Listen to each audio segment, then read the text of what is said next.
London. I'm so excited, I don't know which way to go. Do I go that way? Old churches, Roman stuff, museums. Tell me, which way? All right, I better sort myself out.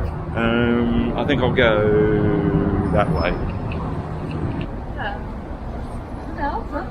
Got here a surviving fragment of the old Roman wall, constructed about 200 AD. St. Olaf's Church. I really want to get into this one, but it's closed at the moment. The reason being is this is where Samuel Pepys used to worship and where he's buried. But it's a Sunday, and of course the church is all locked up. I think communion's at 11, so I've got an ever-expanding list of places I want to visit at 11 o'clock, and it's only 9:30. This place here is the Cloth Workers Company, and there's a tower here. It looks like it was part of a church, and once again you can't get in. It's a Sunday morning, it's locked, so I'm going to hop over the fence.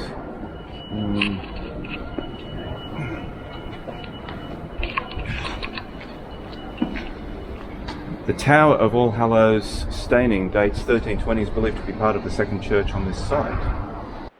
So there was a church here and it collapsed in 1671, mainly because there were so many burials in the ground here, it weakened the land and the whole place started to fall apart.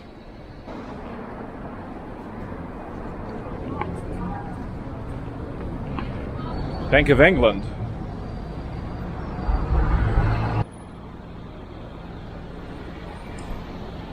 Still the Bank of England.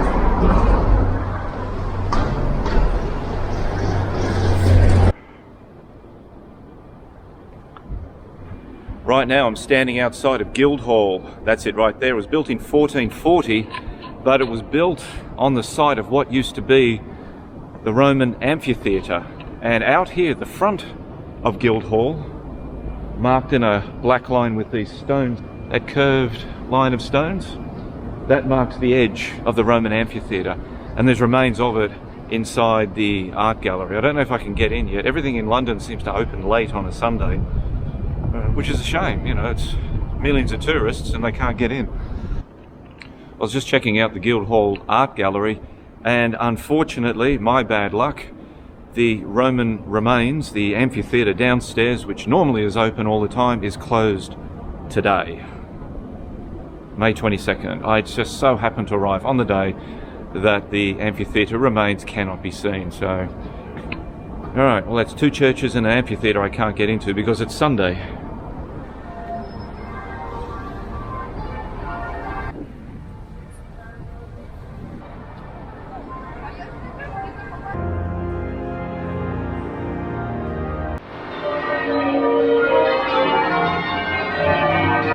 I was just inside St. Paul's Cathedral, you can hear it behind me, and they're very strict on photography and filming in there.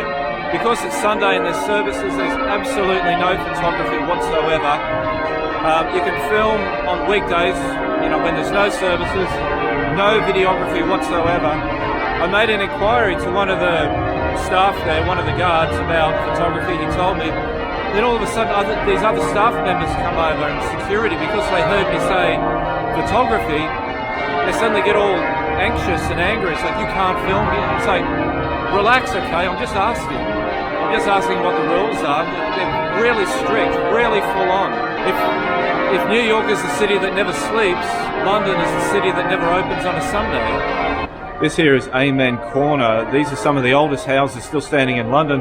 They were built in the 17th century and they were the homes for the clergymen at St. Paul's Cathedral, which is still ringing its bells. You can still hear it now. So it's a private area, you can't go in there, but that's them. Yeah, the traffic still comes through.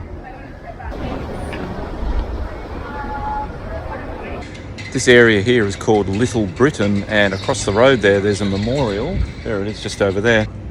There.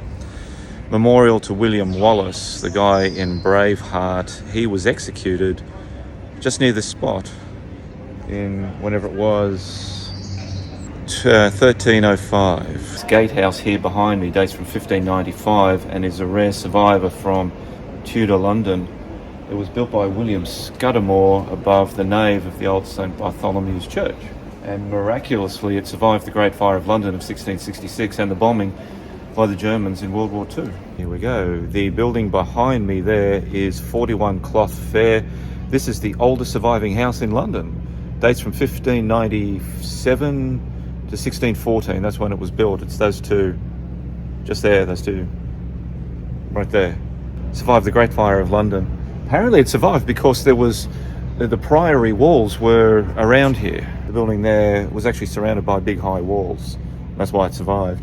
It was going to get demolished because it wasn't in a very good state of repair, but it's been done up in the 1990s, and yeah, there we go. The oldest house still standing in the City of London.